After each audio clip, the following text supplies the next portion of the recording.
나훔서의 말씀은 아수르에 대한 여호와의 예언의 말씀을 기록하고 있는 말씀입니다. 우리 특별히 아수르의 수도인 니느웨 성에 대한 하나님의 심판의 말씀을 기록하고 있습니다.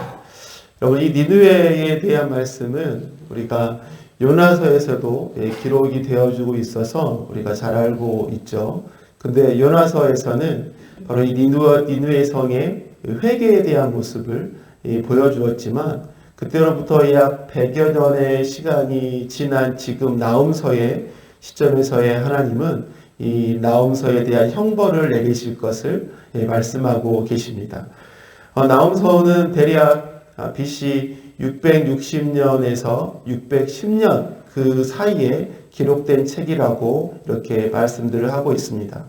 그렇기에 이미 북이스라엘이 멸망한 다음에 기록된 말씀이죠.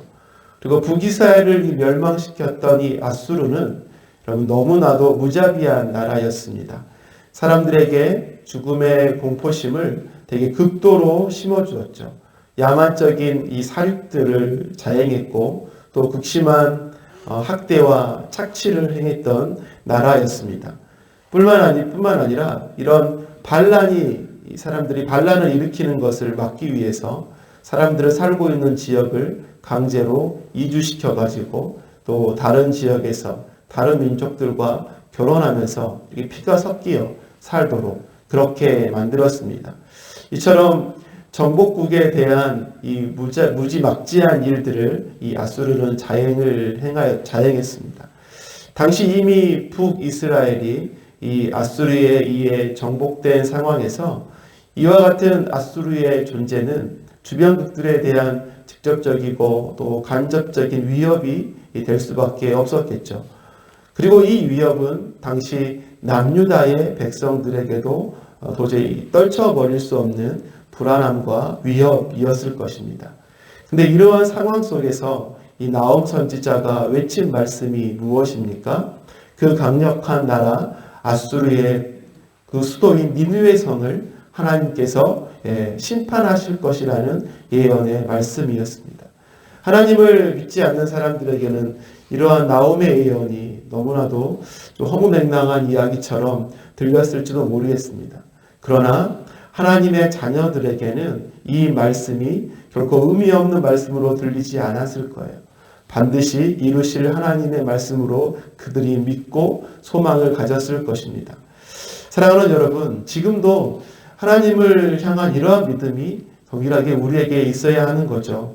하나님은 우리들을 사랑하시며 또 우리들을 향한 그분의 뜻과 또 그분의 말씀을 신실하게 이루어 가시는 하나님이라는 사실을 늘 믿어야 하는 것입니다. 우리를 바로 사랑하시는 아버지 하나님이 되신다라는 사실을 우리가 늘 기억해야 하는 것이죠. 그래서 오늘은 우리 아버지 하나님이라는 제목으로 말씀을 잠깐 나누도록 하겠습니다. 그렇다면 우리 아버지 하나님은 어떤 분으로 오늘 말씀 가운데 우리에게 보여주고 계십니까? 바로 첫째로는 온 세상을 주관하시는 하나님이라는 거죠. 오늘 2절 말씀 보니까 주님은 질투하시며 원수를 갚으시는 하나님이시다. 주님은 원수를 갚으시고 진노하시되 당신을 거스르는 자에게는 원수를 갚으시며 당신을 대적하는 자에게 진노하신다. 여러분, 나훔을 통해서 선포하신 하나님의 말씀이 무엇입니까? 당신을 대적하는 자들에게 진노하신다. 이렇게 말씀하고 있어요. 뿐만 아니라 여러분 3절의 말씀에서는 주님은 절대로 죄를 벌하지 않은 채 내버려 두지는 않는다고 말씀하고 계십니다. 그런데 여러분, 이러한 하나님의 말씀에 영향을 받는 대상들을 따로 구분하지 않으셨다는 거죠. 이 세상의 모든 나라와 민족들이 이 하나님의 말씀 아래 영향을 받고 있음을 우리는 기억해야 하는 것입니다. 오늘 본문의 아수르뿐만 아니라 수많은 역사 속에서 강력한 자신의 힘과 또 능력을 자랑했던 그 수많은 나라들이 결국은 모두가 이러한 하나님의 주권과 다스림 아래에 있었음을 우리는 기억해야 하는 것이죠. 이와 같은 우리 하나님은 바로 온 세상을 주관하시는 하나님이심을 우리가 기억하고 신뢰해야 하는 것입니다. 이 하나님께서 지금 우리들의 삶을 여러분 주관하고 계십니다. 다스리고 계시죠. 우리가 이해하기 힘든 일을 당하고 또 어렵고 괴로운 일들을 만날지라도 여러분 그 모든 것들 가운데 하나님의 다스리시는 손길이 있음을 우리는 언제나 기억해야 하는 것입니다.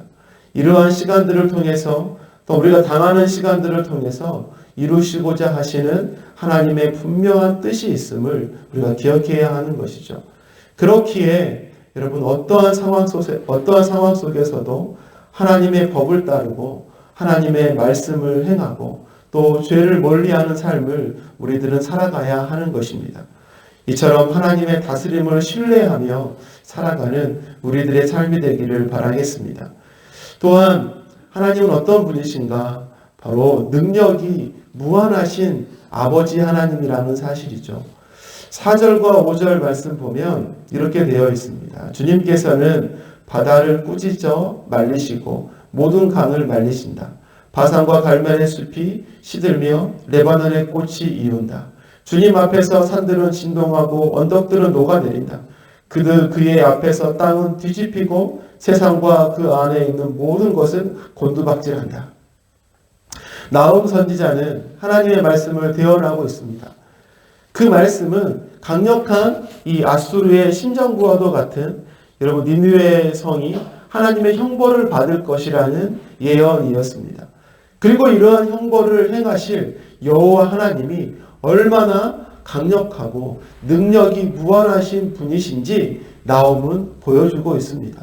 나훔이 설명하고 있는 하나님은 어떤 분이신가요? 회오리 바람과 폭풍은 하나님이 다니시는 길이라고 이야기합니다. 구름은 그 하나님의 발밑에 이르는 먼지와 같다고 이야기해요. 그리고 모든 바다와 강과 모든 산과 언덕들 그리고 온 땅들이 다 주님의 뜻대로 움직여지는 존재들이다 라고 이렇게 이야기를 하고 있는 것입니다. 니느웨의 형벌을 내리실 하나님은 이처럼 그 능력이 가늠할 수 없는 무한하신 전능하신 하나님이심을 보여주고 있는 말씀인 것이죠.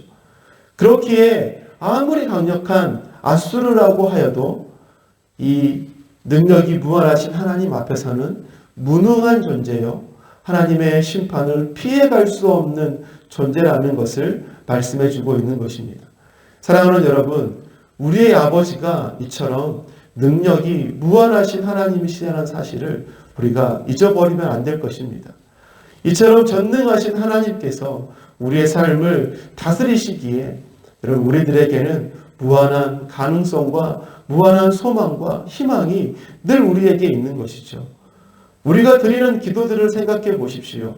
우리가 할 수 없는 것들 뿐이지 않습니까?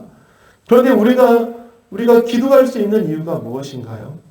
우리 하나님은 능히 못하실 것이 없는 능력이 무한하신 분이심을 믿기 때문 아니겠습니까?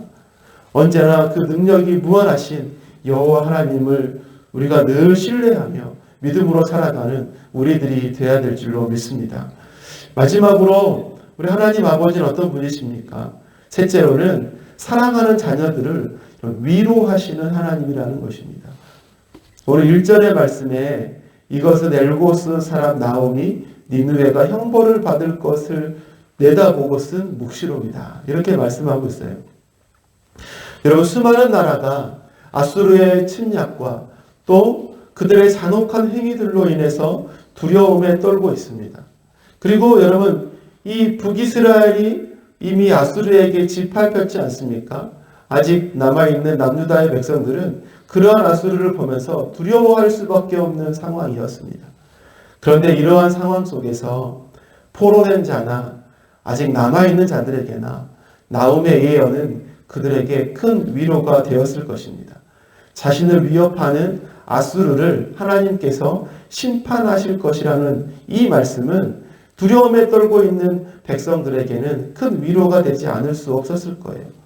이처럼 하나님 아버지는 자신을 사랑하는 백성들을 포기하지 않으시고 그들을 아끼사 위로하시는 하나님이심을 보여주고 있는 것입니다. 이 하나님께서 우리들의 삶도 이런 동일하게 사랑하시면서 그분의 사역을 통해서 우리들에게 새로운 삶을 주시고 소망이 없는 인생 중에 변하지 않는 위로를 주셨음을 우리는 늘 기억해야 할 것입니다. 영원히 죽을 수밖에 없었던 우리들에게 예수 그리스도를 통해서 죄와 사망의 권세를 꺾으시고 영원한 생명의 길로 우리들을 인도하신 그 하나님의 놀라운 사역이 바로 지금 우리들의 삶의 가장 큰 소망과 이런 위로가 됨을 우리는 언제나 기억해야 될 것입니다. 이처럼 위로의 하나님, 소망의 하나님을 늘 신뢰하며 믿음으로 살아가는 우리들의 매일의 삶이 되시기를 바라겠습니다.